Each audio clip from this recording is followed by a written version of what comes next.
Hey everybody, Zach here, back again for the first time with another message from LETR-Z. That's lies exposed, truth revealed in the last days. Because the Elohim that we serve is the Alpha and the Omega, the beginning and the end, the first to the last, the A to the Z, the Aleph and the Ta. And we are living in the Z. All glory to the Most High. We're going to be jumping back in here with the Prince of the Power of the Air, Part 5, called Marvelous Machines. And the cherubims lifted up their wings and mounted up from the earth in my sight. Ezekiel 10:19. The first Aero-Vessel in time and history. The devil's pre-fallen name was Lucifer, a designation that generally indicates a bearer of light. This is exactly what we find in regards to the cherubim as outlined by the prophet Ezekiel. Before the devil sinned and became the devil, he was not an angel, as many suppose, but an anointed cherub. Ezekiel 28:14. Although Scripture recognizes both cherubim and angels as heavenly hosts, cherubim are not angels, but a completely different type of being. Unlike angels, a pursual of scriptures will show that one of the primary jobs of cherubim is to ferry the throne of Yahuwah. In this capacity, as transporters of the Most High's chariot, cherubim are literally lux fer, light ferrymen, or bearers of the light. Footnote, the word chariot is the root of our modern word for car, a wheeled vehicle. We see the same job mirrored by the Kohathites, who were charged with bearing the Ark of the Covenant. This shall be the service of the sons of Kohath in the tabernacle of the congregation about the most holy things. And when the camp setteth forward, Aaron shall come and his sons, and they shall take down the covering veil, and cover the ark.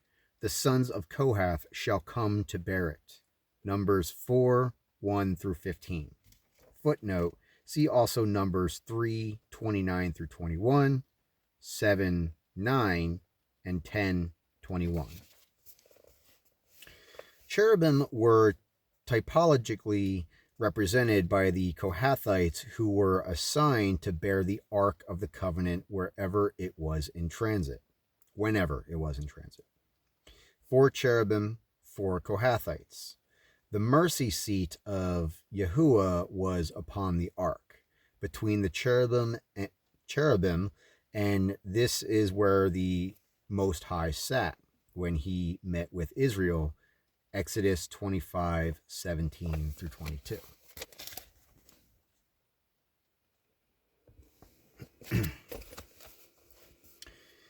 In that the Kohathites ported the Most High's mercy seat, this not only typified the moving of Yahuwah's throne from one place to another, but also movement through the air by cherubim.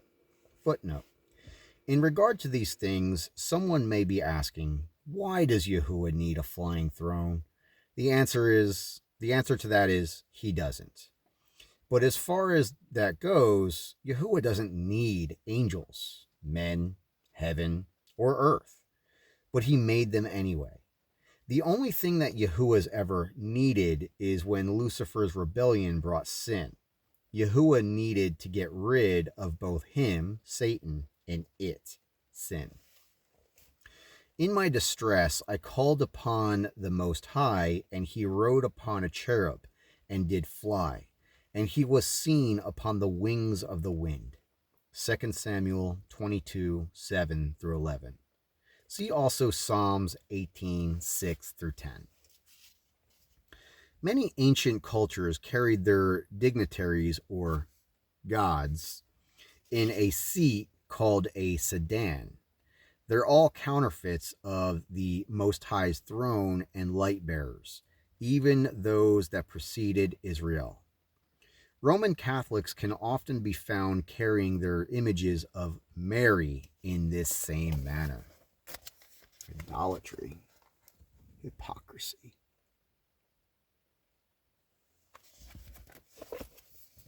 Note in one of the quoted verses how that flying cherubim are likened to the movement of wind. Does the wind have wings? Not literally, but cherubim do.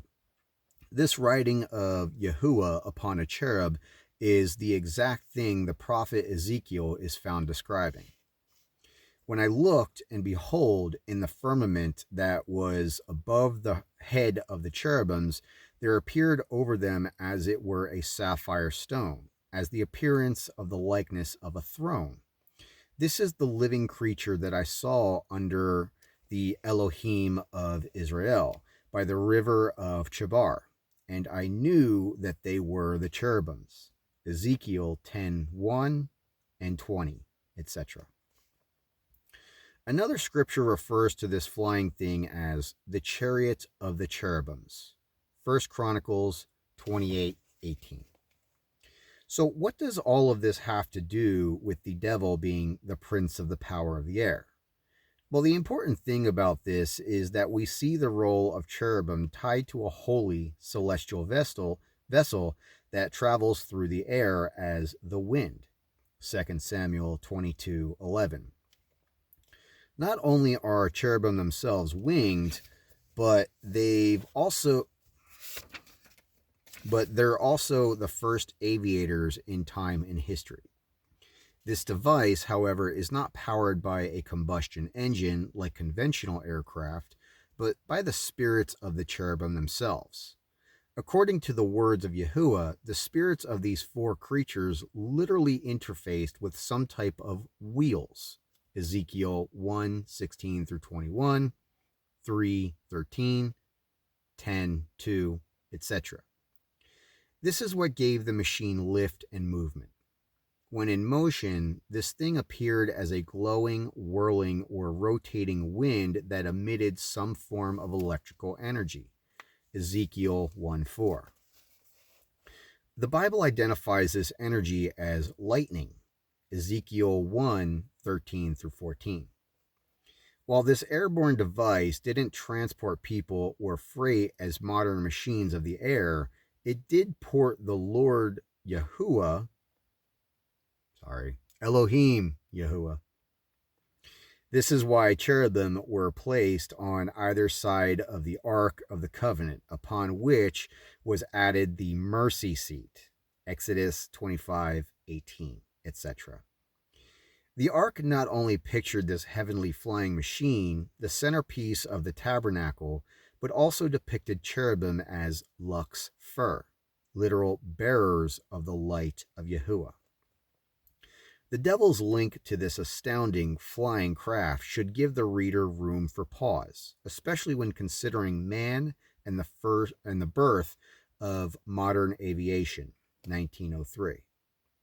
Because the spirits of the cherubim were the means of locomotion behind this device. Ezekiel 1:19-20.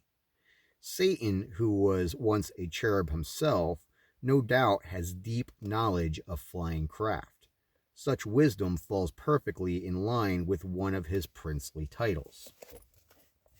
The prophet Ezekiel is privileged to have witnessed the flying chariot of the Most High.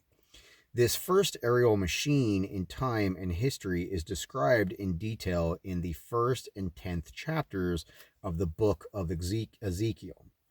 The vision was not symbolic, but literal, and it was not a flying saucer from another planet.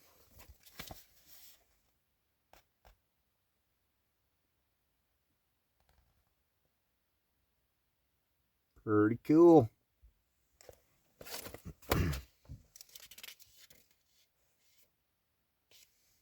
Footnote: the name Lucifer is derived from the Latin words lux, which means light, and fur, which means to bear, ferry, or carry.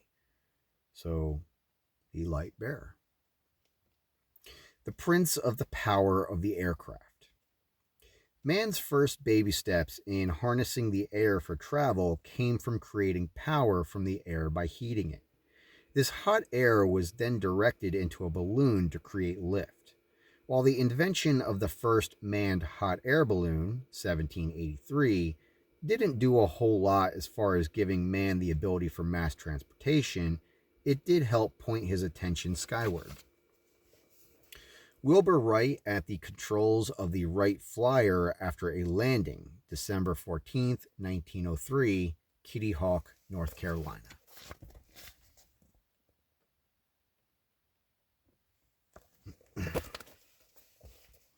Balloons, planes, jets, and helicopters have only existed for a tiny fraction of man's history.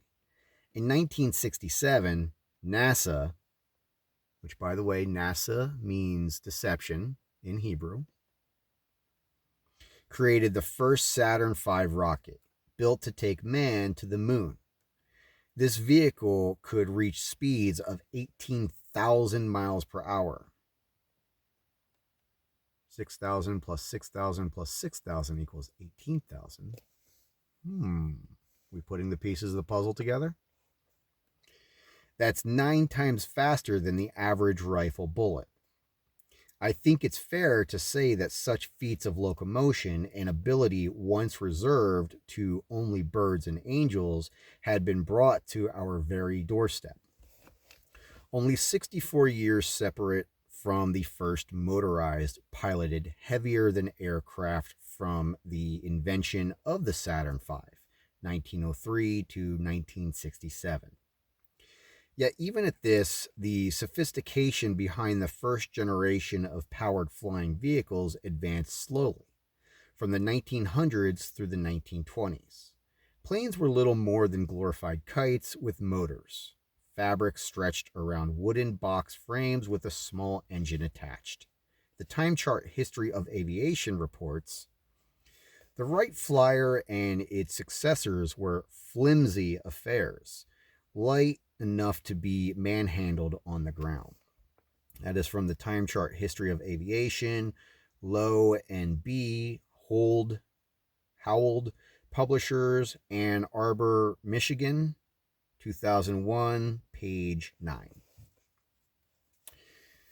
Wernhauer von Braun, designer of the massive Saturn V launch vehicle, poses with the state-of-the-art technology as it was in 1969.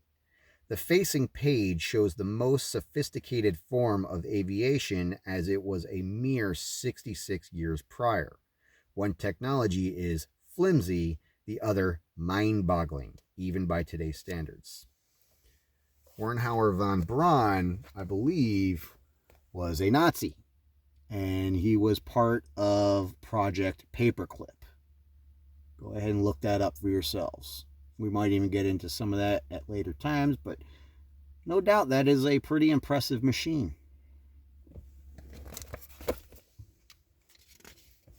While the first all-metal plane appeared in 1915, this was the exception. According to newspapers at the time, Germany had designed an all-aluminum, all-aluminum, almost bulletproof airplane during World War I, but the vehicles never had the chance to see frontline action. As from the Daily Morning Oasis, Nogales, Arizona, May 3rd, 1919, page 2. Standardization of all-metal craft worldwide didn't happen until the early 1930s, but the jet age shrinks this window even smaller. Only 30 years separate, the world's first jet plane, the Henkel HE-178 from the moon rocket, that is mind-blowing to think about. And even more mind-boggling is that the integration of computer-based avionics system were not standardized in aircraft until after man went to the moon. If you're not familiar, look up the song. I know everybody's heard it, but the song Californication by the Red Hot Chili Peppers. They literally thanked Satan when they received an award for the lyrics of the song, and in the song it says, space may be the final frontier, but it was made in a Hollywood basement. There's a lot of information pertaining to this, and we may touch upon that in later videos, but no, it's all lies. First lunar landing, April 19. No, wait. Today, man is over half a century removed from the first lunar landing, April 1969. People don't think about these things, but when considering such an astounding jump forward in aviation technology, this minuscule blip of time is practically imperceptible when viewing the history of man on the whole. In many ways, it is the aircraft which prompts modern man to identify himself as an advanced civilization. This is equally why the UFO phenomena is disturbing for many, because air technology is synonymous with higher knowledge. So why is such technical knowledge of the air appearing with man at this time? Why not 100, 1,000, or 5,000 years ago? The Bible tells us that the last days will be a time of ever learning, accompanied by a rise in evil, wickedness, and demon activity. 2 Timothy 3:1, 7, and 13, 1 Timothy 4:1. One of the most outstanding hallmarks of this time, according to the prophet Daniel, will be the advancement in man's ability to run to and fro. The same thing the book of Job says the devil is currently doing. Job 1:7 and 2:2. Ironically, history shows that man's technical knowledge of moving to and fro advanced most significantly with the invention of machines that utilizes the air for travel. Once mechanized aviation was realized, it advanced faster than any other form of technology in the history of the world. One of the significant things flying craft accomplished was it helped shrink the world. Many of the major technological advances of the past 175 years could rightly be classified as world shrinking technologies. Telegraph, telephone, radio, a trend that continues today. Cell phones, internet, etc. International travel was soon to become an everyday thing. The Most High's scattering of man at Babel was being undone. And the Most High said, "Behold, the people is one, and they have all one language. And this they begin to do. And now nothing will be restrained from them, which they have imagined to do." Genesis 11:6. Today, people tend to take air travel for granted. Despite this, if the birth of aviation doesn't qualify to meet the prophet Daniel's prediction of knowledge increasing at a time when many shall run to and fro, then nothing ever will. In the modern era, many are doing exactly this. About 14,000 craft and 500,000 people are moving through the air at any given second of the average day. According to the International Air Transport Association, over 4 billion passengers were carried by airlines in 2017. That's more than double the world population at the time of the Wright brothers. Can there be any doubt that we're in the midst of a time when the prince of the power of the air is influencing the world more than ever before? When Scripture speaks of man ever learning but never able to come to the knowledge of the truth, 2 Timothy 3:17, one of the outcomes of this is that the end times age may indeed proliferate with technical gadgets, but it will have no discernment in spiritual matters. Mankind will be learning, but essential information will be missing. Discernment comes by way of Bible study and Bible belief. Hebrews 5:13 through 14. 1 Thessalonians 2:13. But the last generations will hate the word of Yahuwah. 2 Timothy 3:1 through 5. This means in spite of the millions of schools, colleges, and universities around the globe, spiritual ignorance will reign. And despite it being a supposed time of enlightenment, it will actually be a form of dark age, an age oblivious to the workings of Yahuwah and the devil. Because many believers fail to tie the everyday workings of history to the Bible, I think it's only naivety that omits the hand of Satan from such a quick onslaught of inventions dependent upon the air: airplanes, jets, helicopters, rockets, etc. And this goes equally so for such things as radio, television, satellites, electromagnetic transmissions, etc. Could modern science unknowingly be working in conjunction with demons? How? Were the Sabaeans and the Chaldeans working in conjunction with the devil when they attacked Job? Yes. Job 1:13 through 17. Did they know it? No, they didn't. What's preventing Satan from doing the same thing today? Although we've already briefly touched on the concept that the wisdom of the last generations will be corrupt, there's much more that can be said about this.